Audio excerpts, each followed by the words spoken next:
Her current projects include ocean and climate interactions in the Gulf of California during Holocene. So she will be presenting today our keynote, "The Answer is Blowing in the Wind, Climate Variability During Holocene in the Gulf of California." Ligia, please. Gracias, Roy. Ok, nada más es tic. Ese es para adelantar, Adelante, ahí. para retrasar, pero si quiere, ese es el apuntador. ¿Y este es para adelantar? Ese es para adelantar.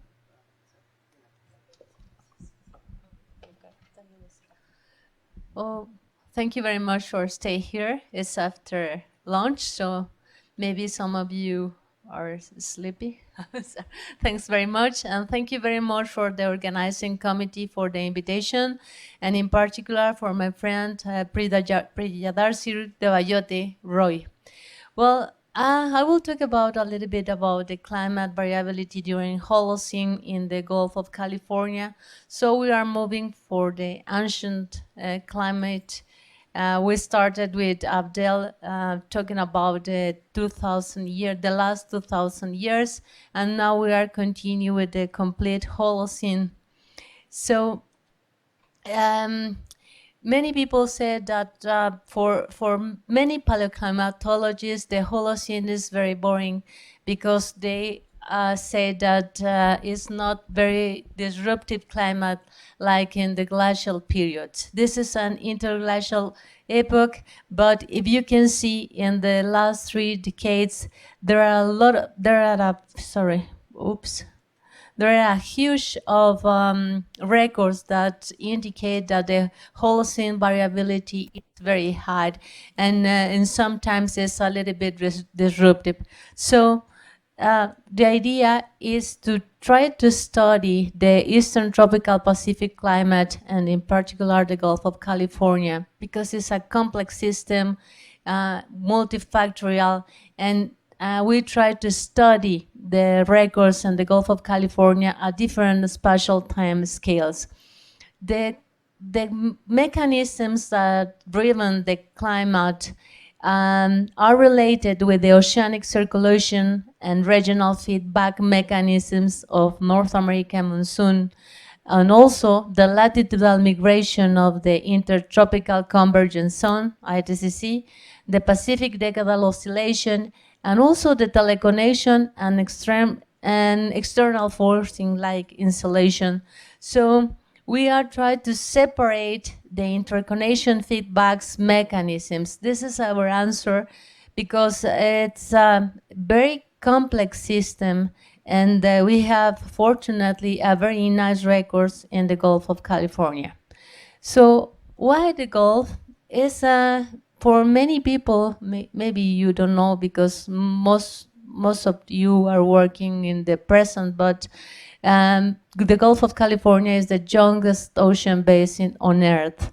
So it's an elongated oceanic basin, and it has approximately 10,000 kilometers long, extending 10 degrees of latitude across the Tropic of Cancer, from tropics to the temperate zone.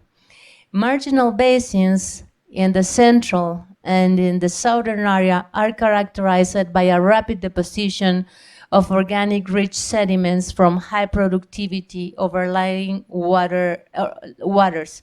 For example, in Guaymas Basin and Carmen Basins. So there are very nice sediments covering the seafloor that represents a very high resolution archives for paleoclimatic reconstructions. Sediments record ocean, continent, and atmospheric signals. And the basin, the Gulf of California, is very sensitive due to its location, not only to record the climate of the region, also to record the climate variability in the tropical Pacific Ocean. So that's why we are working in this beautiful place. So the climatology in the previous talk with Dr. Quintanar, he explained us with a lot of detail what happened with the monsoon. So I will just give a brief explanation about the climate in the Gulf of California. So in this figure, we can see this is the Gulf, and the climate is marked seasonal, and it's characterized by two modes. Two modes, that is the winter-spring mode and the summer-fall mode. That during the winter and spring mode, the insolation in the northern hemisphere is very low, and the subtropical high is located around 30 degrees north. That produces that the dominant winds came from northwest, and at that time in the winter and spring, the ITCC position is located in the ocean, is located very close to the equator. And during the summer-fall mode, the southern the high pressure system is located at 40 degrees, and is when the insolation is very high. It's since it's maximum. So the tropicals, the ITCC is located around 9-10 degrees of latitude, and the southeastern winds are predominate in the area. It's very nice when the people say that the climate in the Gulf of California is a monsoonal climate. And if we remind that the monsoon, it's an Arabian word. Well, some people say that it's Portuguese word, and some people say that it's Arabian word. But Arabian word is mausin, and mausin means the wind, the reverse of the winds. So in this case, that's why the title of my talk at the beginning was the answer is blowing in the wind, because it's related with the monsoon and this reverse winds that we will see in the next slides. Oh, okay. Well, this just to remind is the insolation in the northern hemisphere is highest during the spring, during the summer and fall, and this is the representation of the ITCC, and this is a model of the North American monsoon, and it is very. I think I want to say, for example, in the morning, Dr. Quintanar said that the core of the North American monsoon is in Mexico. And I think the first paper related with the North American monsoon was published in 1993, and it was not called North American monsoon, it was the Mexican monsoon. And for this talk, let me call the Mexican monsoon instead than North American monsoon.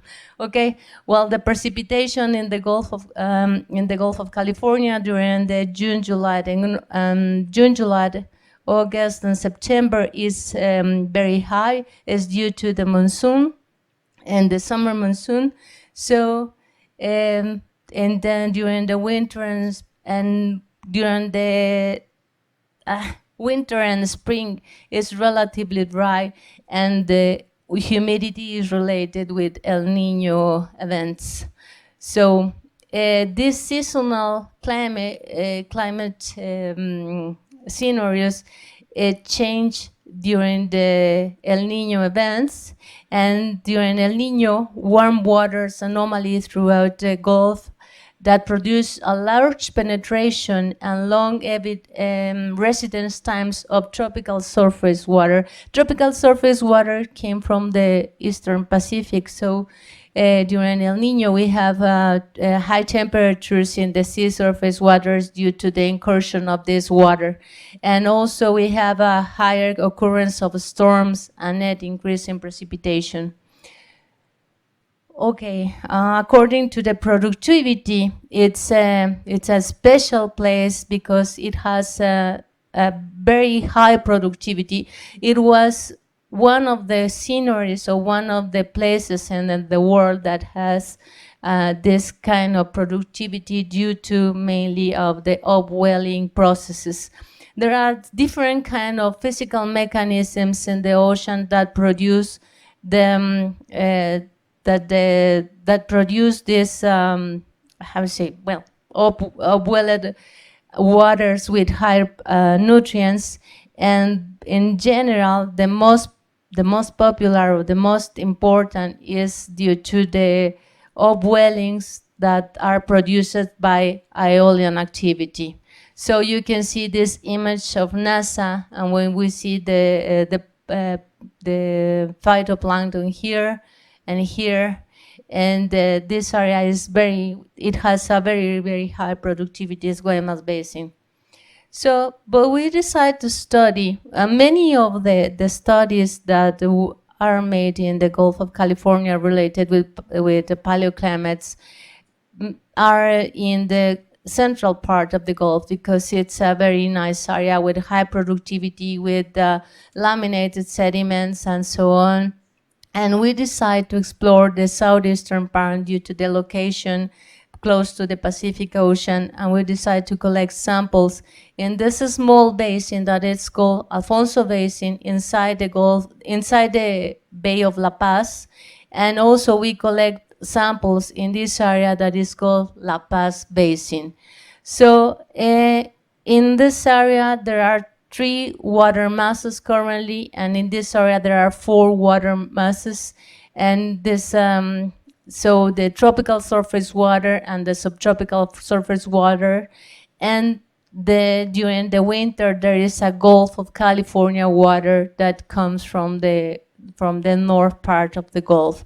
And in this part that is open ocean, we have the presence of the Pacific intermediate water that is characterized by depleted oxygen. So it's very interesting because we have here cyclonic gyres, moreover that upwellings that produce high productivity, and we have here also cyclonic gyres and anticyclonic gyres that produce that water upwell, and also we have a very high productivity in those regions. So in the bottom waters, we have a very low content of oxygen, less than 0.5 millimeters per liter, and we have here less than 0.1 millimeters per liter. This is very nice because the sediments that are preserved, that are here, they are not disturbed, and we can find these sediments of this kind of archives that are called laminated sediments, and sometimes barbs. Barbs is a special sediments that record the climate, annual climate changes. And you will see these conditions are because of the high productivity in surface waters here and here, and also in this case is due to the presence of the Pacific intermediate water. Okay, La Paz is surrounded by la península de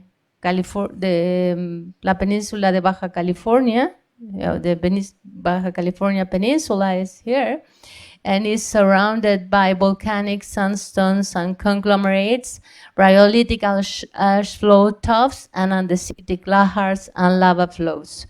So we have less than 0.1 millimeters per liter, and in almost all year long. So we decided to collect in these areas some samples using the research vessel of the National University of Mexico, is El Puma, and we use different kinds of instruments, gravity and piston cores. This is a box core. This is a gravity core, it's a casting core, and you can see the laminations in the sediments that they are very clear. And this is a very long core, is a piston core. We recover around cores between 60 centimeters to 5 meters long. So we use different kind of methods in order to study, like Abdel mentioned many of them. This is a summary. Okay, we use geochemistry, like major and trace elements, and also organic carbon, and recently alkenones. And for dating sediments, we use to measure, we use carbon-14 AMS, and also we analyze the microfossils. In this case, I will present results of radiolarians, and also we analyze magnetic properties in the sediments. So, okay, and I will explain a little bit more about the elements and ratios, but I will say something quickly about the alkenones.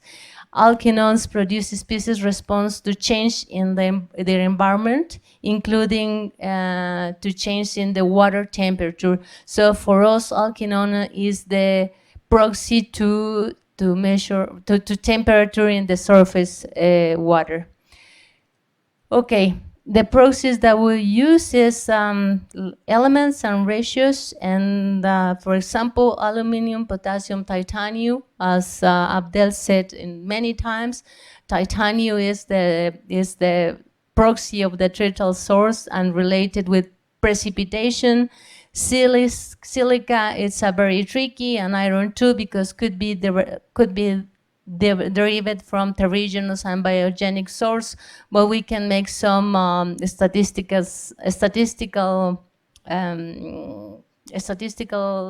processes in order to define if they are from biogenic or terrigenous input. Also, we use calcium and the ratios of zirconium, aluminum, like a proxy of aeolian activity, and barium and aluminum ratio in order are commonly used as proxy of paleoproductivity. Also, we use the bromium. Okay, I will present the first results as just an example. Is you can see we can reach around 6,500 meters length. And when you notice, for example, this is titanium, and the potassium, aluminum, silica, and iron has the same signal. It's very, very similar. And if we understand that titanium is a proxy of precipitation, so we can infer that we have here wet conditions. For this part of the core, we have the wet conditions, and then decrease a little bit from 400 to 200 years, and then we can recognize dry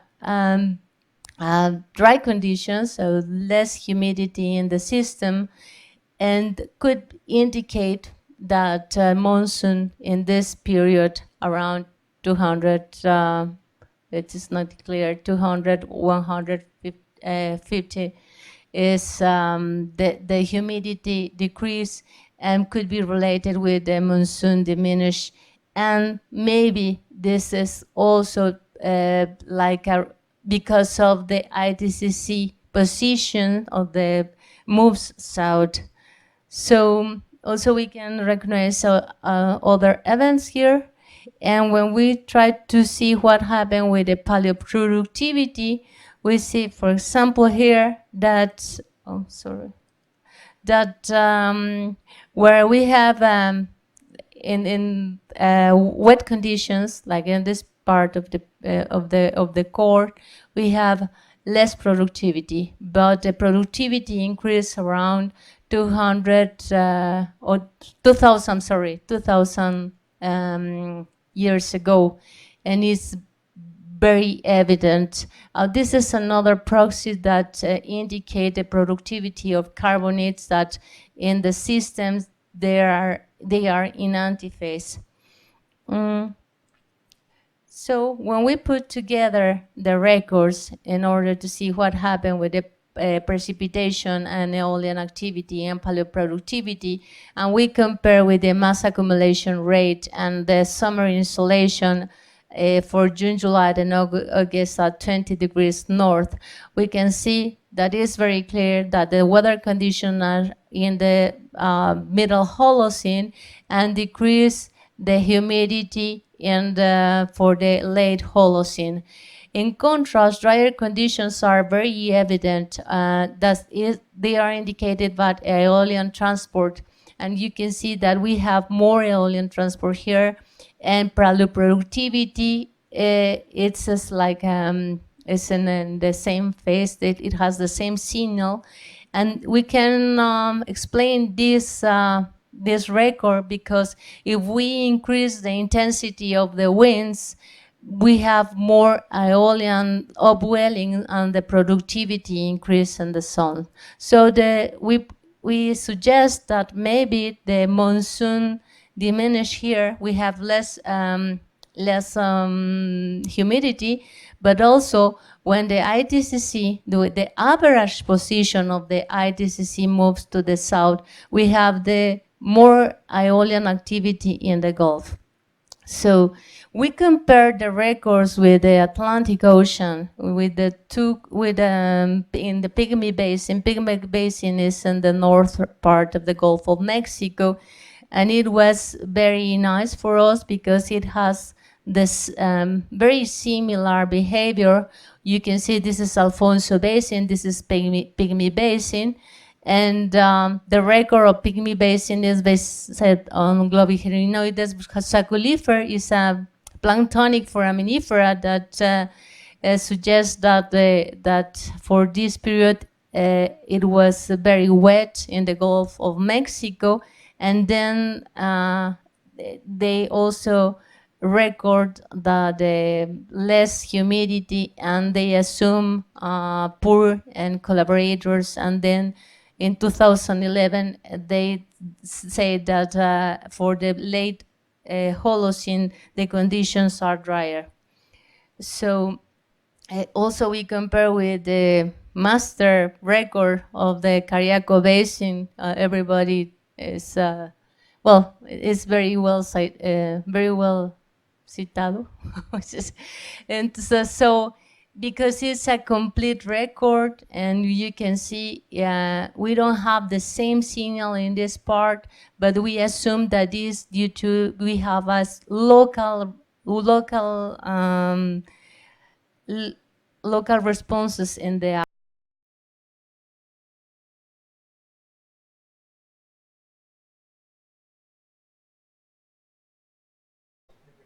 Yeah, it's a complicated thing because I am seeing the same thing in Yeah. northern Mexico. Yes. Every system is responding differently. Yes. So that's why. Thank Well, you. So thank you. both. Oh, well, just an advertising. Okay. Well, because I'm the president of the Mexican Geophysical Union, it's my pleasure to invite you to the next annual meeting that will be held in Puerto Vallarta, Jalisco, from October 27 to November 1st. So the main topic is Geoscience and Society. You are more than welcome.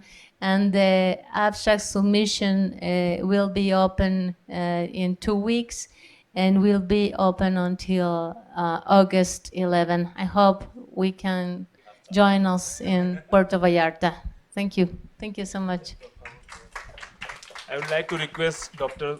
Subramani to come on stage and present a small gift and certificate to Dr. Pérez-Cruz.